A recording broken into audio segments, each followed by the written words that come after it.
Hey guys, welcome to Sword Daughter. I'm still pretty sick, so I'm pretty stopped up, and I can still can't breathe too well and whatnot. So just bear with me if I sniffle a lot. It's a visual novel, by the way, guys. Sun beats down on you, even as the sunset draws close. You shift into your saddle as your father, General Hamroth, orders halt. Ooh, wow. He wishes you to dismount. We would have kept early tonight. By the way, guys, it's like one of those those old Dungeons and Dragon type books where if you get to make a choice, it'll be like, oh, you chose this, go to page 62, and then it could be like instant death on that page. And then, so you go back to the page, change your thumb on it, and go to page like 38 instead. It's just like it's pretty much like that, except for visual novel form. And the caravanners who have been guiding you across the colored sands of the rocky terrain of the wastes are hurrying. They use their robes and banners as tents against the sun. Their leader, Wrath, salutes you and your father. Our good General, we are ready for the war to good. Haybrother's answer your question before you can even ask, putting an affectionate arm around your shoulders. My curious Turna? Say Turna. The warden comes from the high elves who look up to the valleys to the south. He must meet us and pass judgment before he gives us permission to cross their lands. Changes to battle judge you have yet practiced yet. You grew up, but you stopped as you see your father's eyebrows rise. You see, you mind yourself that the reason you come across the waste is to toughen up to view up on your journey to the warrior games. You dress in light battle gear, ring mail, sword, small bow with a dagger at your waist over your dusty running boots and trousers and full-sleeved blouse. You lean over to braid your auburn hair so that you may tuck it under the lightweight helmet. Father, will we have time to visit the temple of Neron? I want to see where he battled Slag and threw him down from the mountain. The spot where the blue dragon died became a mighty spring which spills into a lake and then runs across the desert as the river Ashkaraneth. So that you hope you will do deeds as glorious as Neron is while you're a warrior. Hamroth shakes his head no. I don't think so, Turna. It's dangerous here. Slag left more than destruction left behind. Ladies left on the path of great evil that attracts others. Neron deserves our tribute, but we should hurry on our way. Because you need to get to the warrior games on time, or you'll have to wait till next year for your promotion. But I know you're worried maybe too late by then. You finish this thought for him and give him a light kiss. Don't worry, Daddy. I can be a girl in a fight or two. You know what? It's going to steal my heart. At least you think that until you had a chance to do exciting things and perhaps with a great fortune. You really treasure your father has left for the great career as a gift from the elves. A cloak of concealment which he carries everywhere with him, and it's a wonderful thing to own, but there are many other wonderful things in the world. Your father's size, don't be too sure of that. I thought I could be a father and a husband and a general, but your mother did the most of the hard work for me. It wasn't until your mother was gone and I had to take care of you myself that I realized how hard it could be. Noble in your stalling games, you have work to do. You will not have you out shape of the games. You take a deep breath, and with a salute, you begin to exercise. He taught you to change your body and your mind for your father's life. Though it seems you draw your sword against the shadows, each movement stretches your toes, your muscles. You are small but weary. Your father has taught you to edge out and dare as you leap and jump. Your imaginary opponents scatter. Suddenly, real screams tear the night. Your companions are in the confusion as terrifying warring yelps come from what must be a mounted ogres. Attack! Your father jumps to his feet, grabbing his 11 cloak of concealment and throws the cloak about you before drawing his sword. Stand out, Turna. He turns into the night, his sword ready to project the fleeing wagoners. Weapons clash and still rings shattering. There once peaceful calm of the wasteland. You can hear Wrath giving his tribesmen orders to fight. You can't see much through the cloak. It wasn't meant to be transparent, but you can hear the noises, shouts, and the cries of pain. Bodies stunned to the ground near you. Your heart beats wildly in fright, but you can't let your father fight slow against many orcs. They crash to the camp, gnashing their tusks and chasing the terrifying caravanners that can't see you as you race after your father. But your sword hangs in front of you as you may. Enchanted, they yelp in fear. You feel a little guilty. It's not a fair battle, but the orcs are swarming everywhere. You must help your father. As you reach your side, he stumbles. His opponent's howl triumphed. What the work leader shakes his club. Work of fury. Your father doubles over, sword falling. He must be wounded. You step in front of him to protect from another blow as the arc sweeps his mighty club. Great pain and fire flashes through your head. You sink into darkness. You wake with the cold water stinging your face. Is that Link? You look into your most beautiful eyes you've ever seen. He bends over you, but he is no one you know. His hair is like sunlight. You blink in bewilderment at the sound of pointed ears, especially his eyes to stern. Father, where is he? You struggle to sit up. The night has passed, and the bright morning makes your head hurt. You are Elvin. Yes, luckily for you, otherwise I never have spotted you as still alive under that cloak of yours. Tears sting your eyes as you look around. Remember the desert meadow. Your father's body is surrounded by many slain orcs. You go back your star thinking that he died honorably defending others. As your rescuer helps you stand, you can see he's taller than you. Your chin reaches his broad shoulders. He cannot be a true elf. Your father's warnings of evil in the wasteland makes you wonder, but you put your hand on your sword's hilt. Who are you, Gavin, warden of these wastes, and you must be turned a Hemroth's daughter. Then you're the one we were waiting for when the orcs struck. I too hate orcs. I came to protect you. You were too late. Suddenly you've been to gather the good scattered from your pack. You notice that the few bodies of our caravanners, no dead orcs fly everywhere. Ranth and his shamans have disappeared. As you look at footprints, a faint trail shows that the orcs have taken the caravanners prisoner. You shudder at the thought of the horrors you must be experiencing. Better to die than be enslaved by orcs. Your father's death was in vain unless you rescue them quickly. You achieve his sword. Gavin knocks it from your hand. Take nothing. The orcs will be back. They remember every piece of the loot they left behind. You still already miss your father's terribly. You haven't left your father, but you lemon cloak and memories of the elven cloak. You cannot live this death being useless. You must go after Ranth and his tribesmen. How can a cold nature elf warden or not understand? Must do something. What can you do? You don't answer right away, but Gavin has another reason for being late or not caring. Murderous orcs don't seem to bother him. Low elves and orcs have warned countless generations. You have trailed sight clearly before you. Perhaps it is best for you to go alone after the caravanners. Yet even if you found the orcs, you'd be outnumbered. You have a lot to learn. Fighting, and truthfully, you don't have much stomach for killing after last night. It was not as glorious as you had imagined. You think Neron in his temple, perhaps you could aid there from pilgrims, or maybe even the spirit of Paladin himself. Or you think you could stay with Gavin, he will help you. You hesitate, sure what to do. Gavin touches your shoulder. You do nothing. We must leave immediately in case the orcs returned. You stab the sword at the sky. I can't leave. I just need justice for my father. There's only hope for you. There's only one of you. What can you hope to do? You feel comfortable, for there is a strange expression on his face. He waits for your answer. You must decide.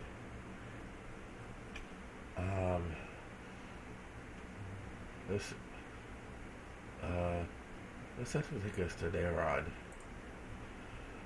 Neron was the only one. You lower your sword. He defeated Slime despite the odds. I can find aid if you'll give me to the temple. I can't do that. I am the warden of Ashkar and there's been a symbol of the river. You must cross the river to its source, then go up into the mountains. The reason advice against the land talks to me easy. Someone or space around it old evil. That's why I gave us a warning for the valleys. The river doesn't flow as it should, yet the gods don't let power people. They would never dry. Could it be the orcs? I don't know.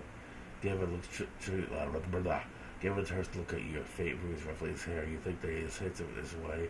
I wonder what your father would have thought of him. You were some ranger's garment, curious a sort of elven make. Take me with you to the river, then I'll go on my own and be out of your way. You determinedly sheath your weapon. You will not be left behind. My whole father was taking me to the warrior games like anywhere I use a sword. I even good with the bow. You have a long journey to finish. I'm going now. You must understand. I can just get me here without a burial or to be anything. At the temple, maybe I can find another warrior or the gods to help me. He shakes his head. You're young and pretty, even for a human girl. The wastes are harsh, tired. I must follow my duties to connect with my people. You'll be safe until I can guide you past the mountains. Ooh, sorry about that, guys. I'll come back and when you get you and I know what disturbs the Ashkar and Ath, I will help the caravanners if I can. But that's my job. Gavin raises his head and whistles at his call, or a horse appears, shouting from the shade-covered hills in the distance. He gallops on the horizon, growing magically near a horse of the purest white dimple with the grey storm clouds. He's a truly noble animal. You catch your breath at his beauty. He stops in front of you, pawing the ground. Storms that grab a human. He must be born back to the valley.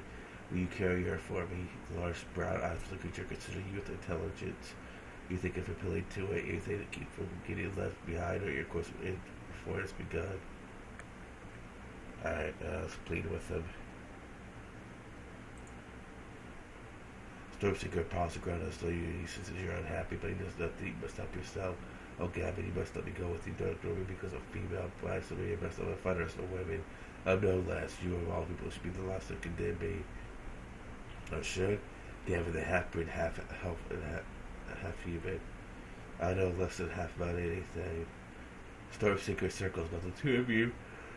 Surveying from all angles, you continue to try to convince the Ranger. You know that orcs in trouble will fit neatly into two swords of spin, and that's one. Give me a chance. He looks away from me, his dark and violet eyes troubled. I cannot. Why? You forgot his Stormseeker silly, his brown and busts you in the back. You stumble and fall to Gavin's arms. He catches you, and then for a moment holds you tightly. You're just as silly. The Ranger looks at you, turns away. That's why you'll be my wife. The first moment I saw that you weren't dead, you opened your eyes and been caught. That human half of me wars with the elf.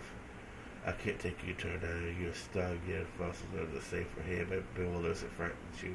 All you can do is remember the love your mother and father had. Your mother used to say years ago, the greatest heroes are those with heart.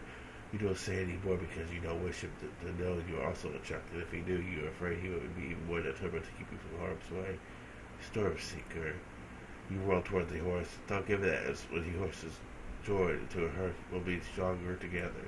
The horse nods his head, his mane billowing. A world then, you can't stand it open any longer. Mount up. He opens his back and drops a seed into the ground beside your father's body. What are you doing? Leaving a tribute for you. You pour a tiny amount of water from the canteen. It's the water from Ashkar, and that is special yet always different. As the water soaks the ground, a green shoot breaks through. It grows rapidly, twisting towards the sun, branching out until its tree shades the metal ground. Green leaves break forth, and huge golden blossoms cover the branches. It's beautiful. Gavin George Stormseeker will break fruit later as long as I have similar waters in it. From Ashkar and every season, it will shelter and comfort travelers across this land. Without another word, Stormseeker breaks into a lump, and Gavin strides beside him as you travel toward the mighty river and your goal hidden in the arranged mountains on the horizon.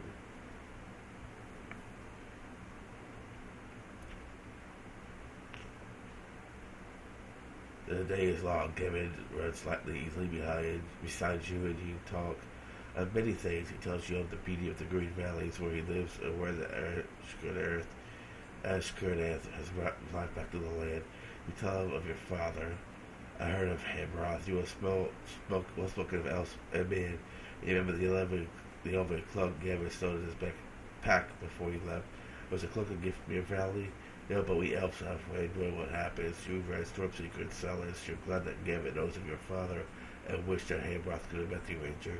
A thin blue light crosses the desert. The river. We will be there in a few more strides, but we aren't that close. He slows and Stormseeker stuff to catch up. Tara, surely you know us. We came a long way since we started. Even elves can't run like that. You look back, Galvin is right. The tree has disappeared. The nothing familiar is in sight. What happened? That's one of the Stormseeker's gifts. He helps me find trouble wherever it may be. When I run around with my control leagues in a single stride. How else could you catch up with the storm? He laughs as though it was a special joke, and Stormseeker whinnies. He stops watching you. Stormseeker begins to look again and Gavin joins him. You hold tightly onto the horse's long, silken mane and wonder why your heart's pounding so.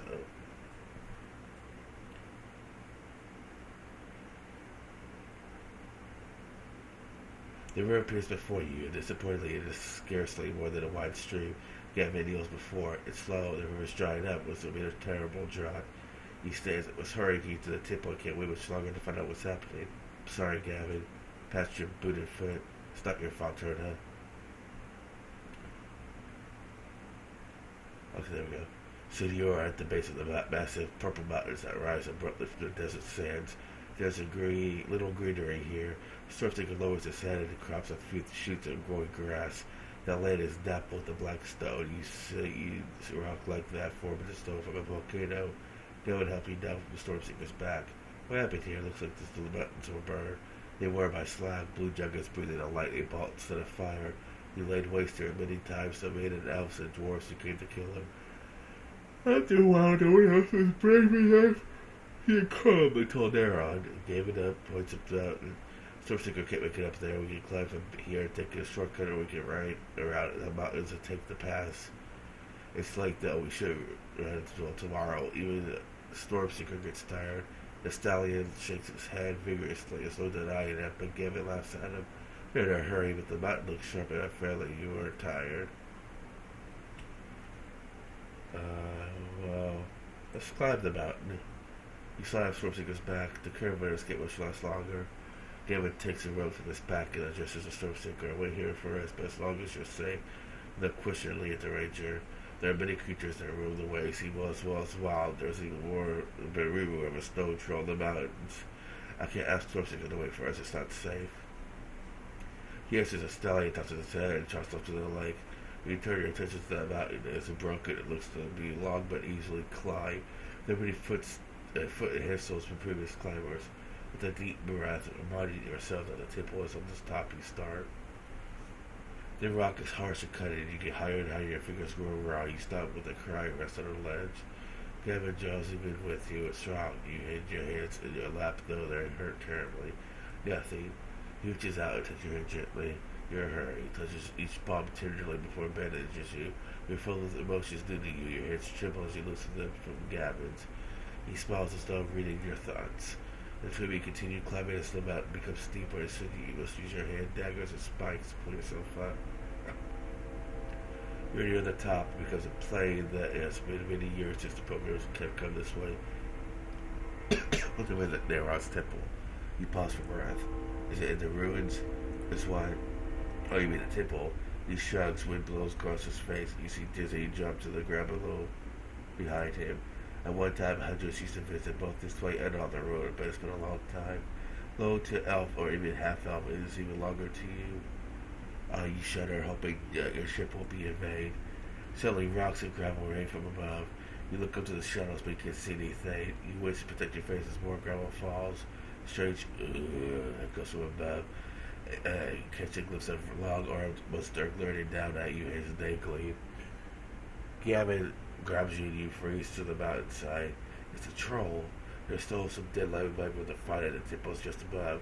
One can check it the ground and we can go back down. A troll, they're impossible to defeat. You shudder. Whatever you do, you must do quickly. The moaning grows louder as stones topples from above you. As the two of you cling precariously the mountain, you must decide whether the gem must flee or retreat it. Let's climb around it. I don't want to risk dying. As they pull the sword, you catch yourself. Oh, please, let's go around. He motions for you to be quiet. I have an idea. The sun still shines on the mountain top. As the halo grumbles kicked up by the approaching strong, the ranger stretches his sword to arm's length.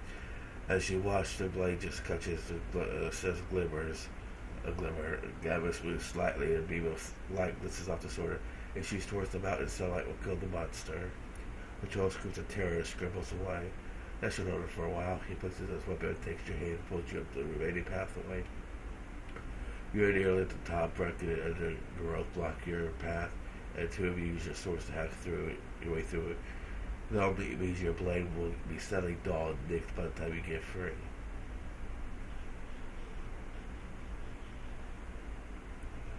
At the plateau, the last rays of the sun catch a temple. It is white and pink, and half fallen down. Trees growing around the columns, ramping overstretched the bench of Neron. You saw the temple is abandoned, and so is your home. But Gavin checks the edge of his weapon. For a door back there looks like shotgun. As he walking you, either entry will suffice. It appears to be empty, but you sense an evil aura above the building. Gavin watches you. If you're worried about what may lie inside, the back door would be best, but you're still determined to prove your curse to him. And your father's daughter and taught them to be afraid. Which door would you choose? Back door. I don't like it. You point with your sword tip at the back door and Gavin nods and leads the way. A heavy tapestry hangs across the wide opening, and weaving of monsters made into warriors was a magnificent piece, is now old and moldy. You part it gingerly with your sword blade. The solid wall faces you. Gavin runs his hand over it. But Elvis says it should be of some help. He runs the palm of his hand over a panel, and with a nod of triumph depresses it. A door clicks open. He pushes it ajar so that you may see in. Rand and others sit huddled in the center of the temple. Their dirty, weary, and cleric pat is pacing the floor in front of them. His wooden staff strike you with every step like an amazing scene below. Symbols of black power outlined as holy robes he strokes and painted, appointed, and oily beard with his free hand. Tell me what you know. I will give you no more chances. Armies are gathered. I need to know from wherever they will strike. Gavin touches your shoulder. He fears most what he himself is likely getting ready to do. There's an army. He has crazed eyes of a true fanatic. He probably believes he is his chosen destiny, but whatever his followers. Once you give Richard a gas, the very ground trembles beneath you. You've been kneeling at the doorway to listen, but a dog shoots to the ground. Gavin grasps you instantly. The caravaners cry and feel with a shout. The cleric's quiet stab. He raises his arms, his robes falling back, his skin is tattooed, so it illustrated with ink eyes and dye. It appears most of it's cool about him. Okay. I call her off. Will tame the Earth's power. You'll be thrown into the Ashkar and the sacrifice soon enough. But first, tell me what I want to know. Wrath spits at indefinitely. The evil cleric bends over the caravan, his arm raised to punish. That's just what the break I need. With a movement like that, the shadow of Gavin is a back sword pointing to his ram. He takes Kalroth by surprise. You have to quickly cut the caravan free. They stagger up and flee the building, shouting, "Run around, the mountain is coming down." The wrath pulls at your shirt. Kalroth has plugged the wall, and the gods are angry. You must leave it quickly. Even as he speaks, the temple shakes again. Pillars creak and splinter. With a mighty laugh, Kalroth wrestles loose from Gavin. Help me, my powers. The monster and his tattoos appear to stick above his body. The wall dances before him as Gavin reaches you. Get back there now. As the ground rumbles and jumps, the wall comes stumbling down, burying the evil cleric. You return to run and trip on the floor as it buckles beneath you. A sharp pain goes through your ankle, and you lie helpless directly into the path of the falling column. Gavin stoops, picks you up in his strong arms, races to the next, as pillars collapse with their terrible boobs. A temple disintegrates around you. Once outside, Gavin turns and watches. The earth opens up in a gaping cracks, and the temple is swallowed. This is all silent. Suddenly, you can hear the sound of water running in water. The wellhead is free again. He tightens his arms about you. I could walk all the way home like this. You could, as long as my arms are around you. But I won't. You're spoiled. Head strong enough as it is. No well wait for morning they go down. And strong, spoiled. Yes, but not as spoiled as you're going to be. I shall give you anything and more. Muffled is in the breast. You have but one last thing to say. Alright, only don't put me down right away. I kind of like this.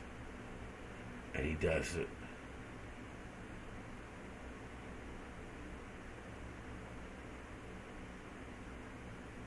This adventure has come to a close.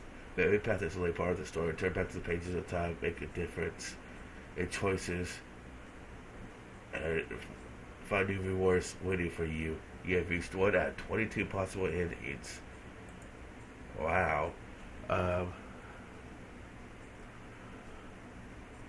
I get any achievements for that? I don't know. Let me check. Oh, what did it? Okay, guys, that was a nice, quick little read. If you guys would like to play this, I want to link in the description where you guys can try and get all 22 endings for yourself. I may or may not come back to this myself, but yeah, it's kind of cool that there's so many different endings. It definitely makes a lot of replay value to it. So thanks for watching, guys, and I'll see y'all later.